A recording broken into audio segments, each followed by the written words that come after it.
All right. Okay, so a big amount of us, especially in high school and college, look into buying our first car. As soon as we get our first car, or most people, I've seen the majority, like specifically more in general guys, they like to get their car fixed up. They like to do a few adjustments, like such as adding an exhaust to their car, getting a hood umbrella, getting like nice rims, tinted windows, window visors, etc. For those who find the need to make their car look nice, most of the time try to interact with other owners of good-looking cars in ways such as showing off the effects their car has, the speed, how fast it can go, how slow they are.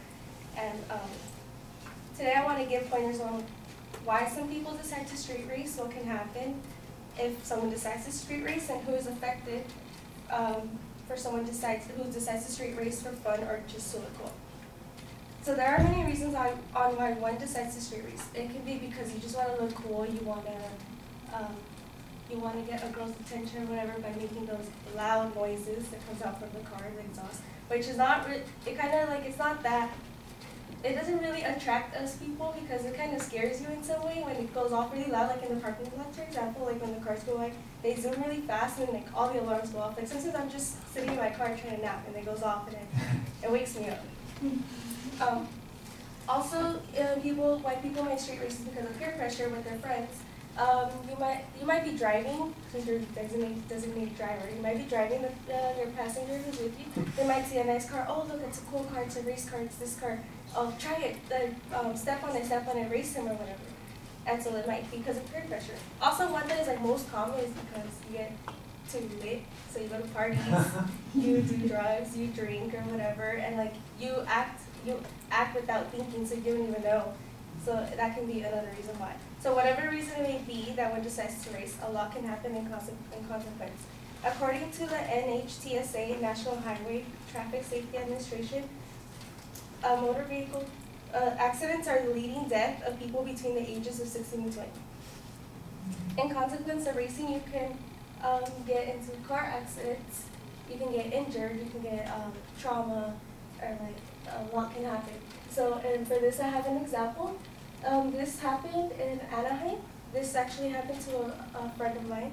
So I woke up one morning, I turned on the TV, the news were on, and they were talking about a car accident. There was 3 people. It happened at 2 in the morning. So I didn't know, I was like, oh, this is so nearby my house, how come I didn't hear anything? And I was wondering, like, what if it was someone I knew? And like I had so many questions. And like I had to leave for work. And so I turned off the TV, I went to eat my breakfast, and I was scrolling as usual on social media, you know, when you're eating or whatever you're doing, you're on your phone. So I was scrolling through on Facebook, and I saw that his girlfriend was posting up pictures, and I was like, why is she posting so much of them? So I didn't really give it importance, I thought she was doing like a love appreciation post, like most of us do, I guess.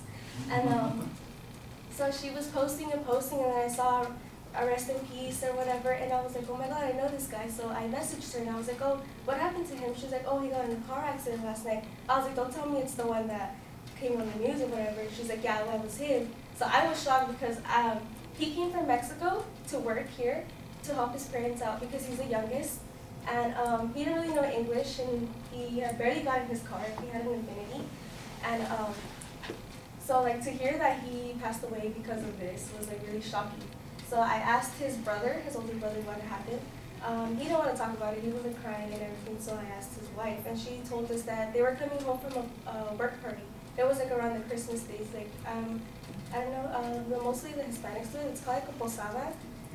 And so they were having one of those at work, and his family was there too. His family came home a little early, and he decided to stay with some friends. So on his way home,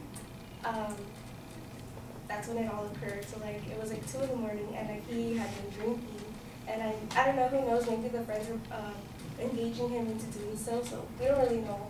But like from the 3 people in the car, 2 of them passed away, which is my friend who was the driver. He lost control of the wheel. He crashed into a post, parked cars, and landed. I don't know how he landed in front of a fence. He crashed into a fence too. His car got set on fire, so he died automatically. The guy on the back seat died automatically too. The only survivor was the guy on the passenger seat, but he was like in real critical damage, like he was critically hurt. So that's what can happen. And also, if you take in mind, also Paul Walker, that he died because of speed. So, and I'm gonna use this quote: "If one day the speed kills me, do not cry because I was smiling." So, that's gonna lead me into who it can affect.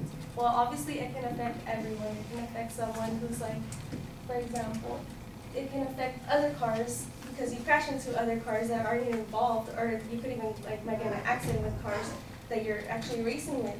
It can.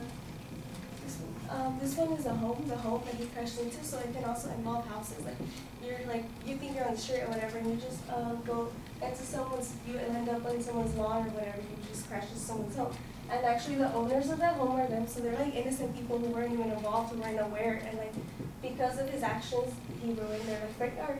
And then this is my friend, the one who passed away, and so like anyone can get affected. It also affects your family. Since he was the youngest, his parents it was really bad. Like it affects your family, your friends. Like you were really close. Like he was always with me. Now where is he? Like who am I gonna be with now or whatever? And it can also affect other people. Like say other parents who have kids who are doing the same thing, and they want to bring awareness to them. Like, oh my God, my son is out there with this car. What if he's doing this and I'm not aware of it? So like kind of like interactions like that. So street racing is looked upon as a game to some people, but they don't realize that they put their own lives at risk and the people around them by street racing. People shouldn't race to look cool because it can bring bad injuries or death upon them, causing their families to grieve and face the consequences of their reckless decisions.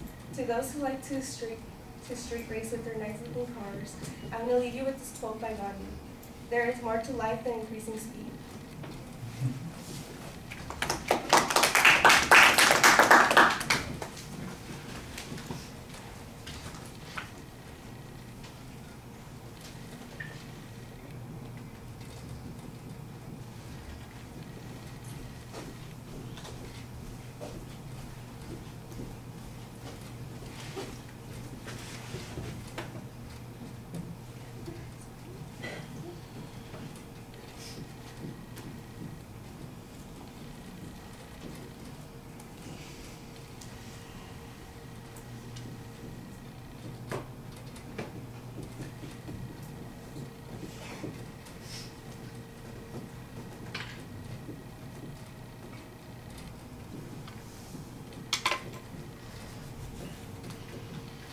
Okay, well, the story at the beginning, talking about getting a car and customizing it and doing all those kinds of things, sounded interesting. And then suddenly the topic shifted entirely, and it felt like I was on a completely different subject when you got to the street racing thing. I can see that there's a relationship between the two, but I felt a little bit like I'd been, bait and switch sort of thing. I'm going to get one subject and it goes in a different direction.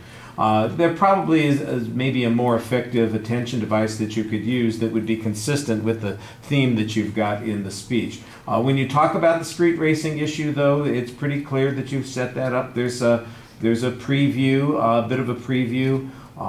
There's a nice personal story that you've included here, which I think is reasonable, although it does take a while for you to get through that story. It's a long story with several component parts to it, and it becomes the structure of your speech more than anything else. And I think, although the story is important, that it does kind of drive us away from the larger themes that you're talking about, that you get back to in the last part of the speech.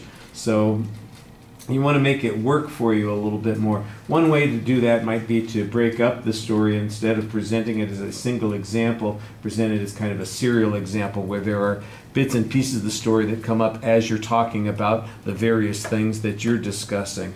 You can still be talking about the same incident, but break it up instead of telling it all in one section. The delivery of the presentation is okay. Your body movement, you're in the right spot for showing the visuals. I think when you aren't showing the visuals, you probably want to step up a little bit and maybe step more toward the center. But when you go back to showing the visuals, being off to the side is the right sort of thing. There are a few indicators while you're speaking. Because you have the notes in one hand and the remote in the other, that might limit it a little bit. I think you could probably be more animated if you got rid of those things. I know you need them at some points, Maybe there's a way to keep them all in one hand while you're speaking so that you could be more engaged with the other.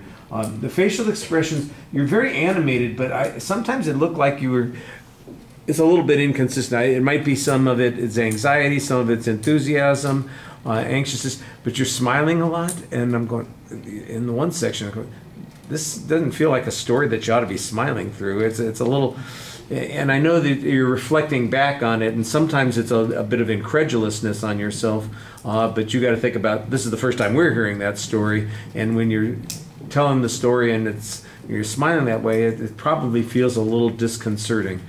So that's probably something that needs a little bit more practice. Eye contact is a little inconsistent. When you look at us, you're doing a better job. I did think that you planned the visuals pretty well. The only thing that you might have wanted to do extra would be to maybe flick the lights off on a couple of the spots where you have multiple pictures in one image and we can't really see them because they're not large enough and because they're not sharp enough because of the way they are and the size. Maybe turn the lights off would help us get that a little bit more. We get the general impression, but if you want to leave a good visual impression, you need to maybe take that extra step.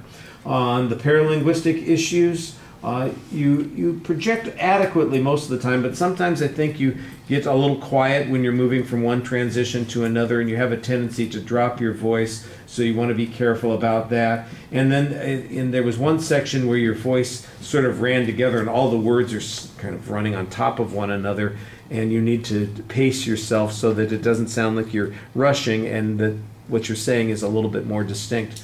I wish I could remember right off the top of my head what that section was so that you'll know immediately what I'm talking about. I think you'll notice it when you watch the video.